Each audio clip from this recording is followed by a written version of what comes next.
Halo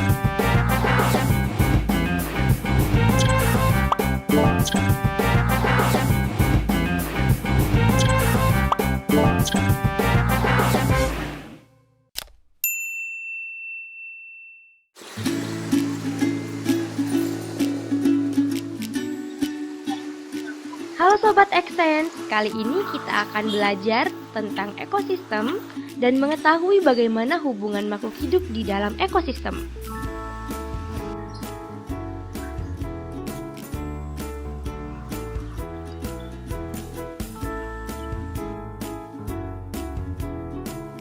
Mari kita memahaminya dengan membuat miniatur ekosistem.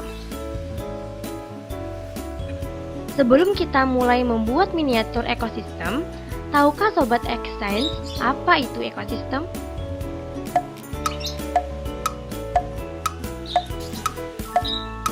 Baik, kakak akan jelaskan kepada sobat di rumah. Ekosistem adalah hubungan saling ketergantungan antara makhluk hidup dan lingkungannya.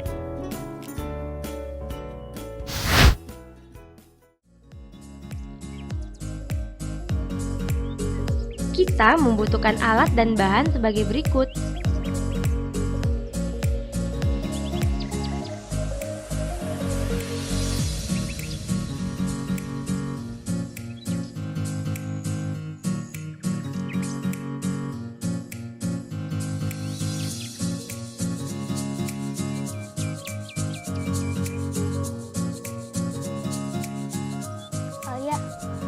Ayo kita buat miniatur ekosistem hutan. Ayo, kita ngapain dulu nih?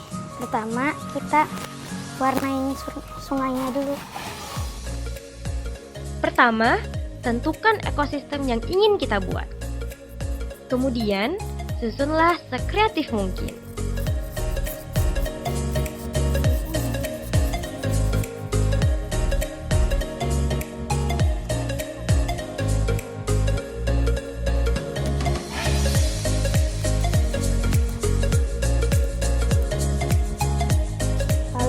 Taruh gambar kodok. Berikutnya, susunlah ornamen-ornamen miniatur hewan dan tumbuhan yang mendiami ekosistem tersebut. Adik-adik tunggu dulu. Sebelum kita masuk ke tahapan meletakkan ornamen hewan dan tumbuhannya, adik-adik harus tahu dulu nih bagaimana hubungan interaksi makhluk hidup dalam suatu habitat yang mendiami suatu ekosistem. Pertama, hubungan mutualisme. Mutualisme adalah bentuk hubungan antar makhluk hidup yang saling menguntungkan satu sama lain. Contohnya adalah bunga dengan kupu-kupu. Mengapa sih bunga dan kupu-kupu disebut saling menguntungkan?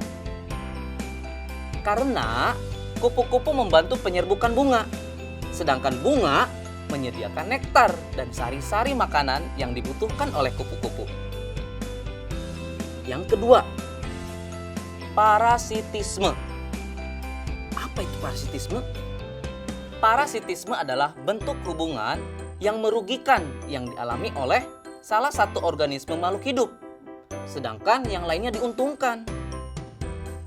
Apa sih contohnya? Contohnya adalah benalu dengan tumbuhan inangnya.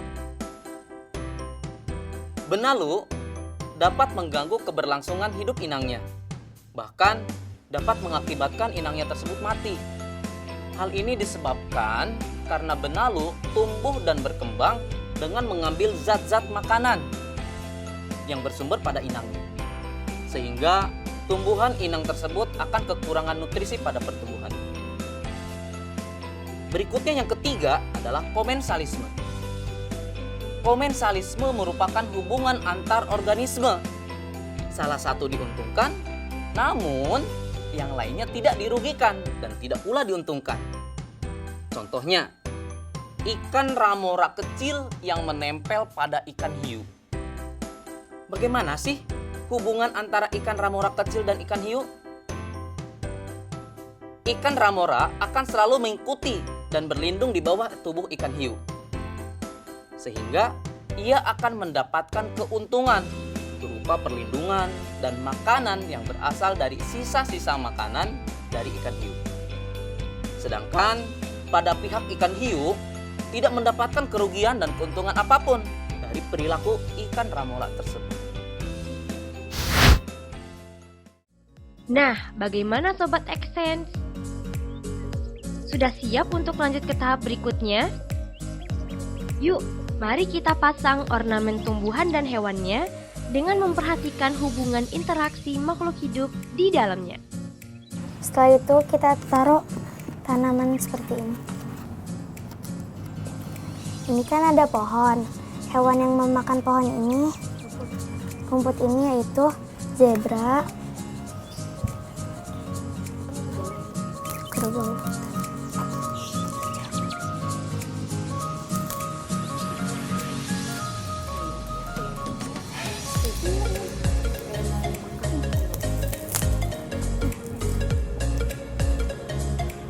Setelah itu kita taruh background hutan.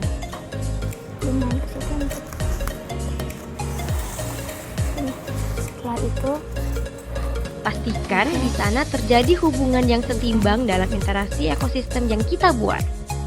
dan jangan lupa ditempelkan burung elang. Nah, di sini terlihat yang memakan rumput adalah zebra, kerbau hutan, dan kijang. Nah, hewan yang memakan daging di sini ada serigala dan elang. Ada cacing di bawah pohon yang sudah busuk. Dan miniatur ekosistem telah selesai kita buat. Mudah kan membuatnya? Selain membuat belajar menjadi menyenangkan, dengan membuat miniatur ekologi ini dapat meningkatkan kreativitas dan daya imajinasi kita loh sobat. Saatnya kita bernalar. Yuk, mari kita bernalaria. Saatnya Sobat X Science menjawab pertanyaan nalaria berikut. Ilustrasi berikut menunjukkan hubungan antar makhluk hidup di suatu ekosistem. Bacalah dengan teliti ya. Di suatu ekosistem, ada beberapa ekor hewan A yang suka memangsa hewan B. Sementara, hewan D menjadi mangsa hewan C. Daun sawi berlubang-lubang karena dimakan hewan D. Pada saat tertentu, seekor hewan E mengitari tempat tersebut untuk memangsa hewan A. Hewan C juga adalah makanan favorit hewan A. Hewan B menjadi pemakan produsen. Berikut ini yang merupakan bagan jaring-jaring makanan berdasarkan ilustrasi di atas adalah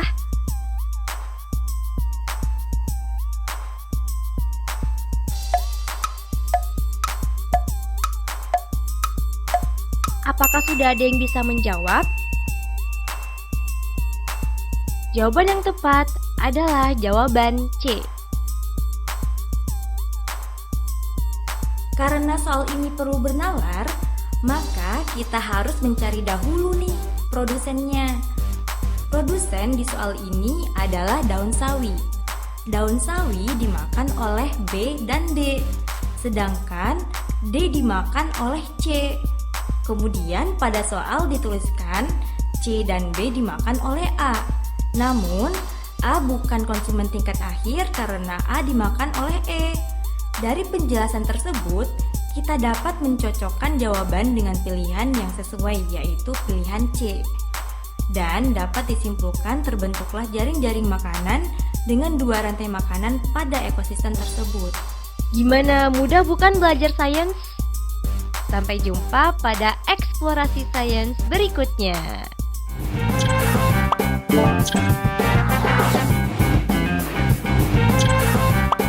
Thank you.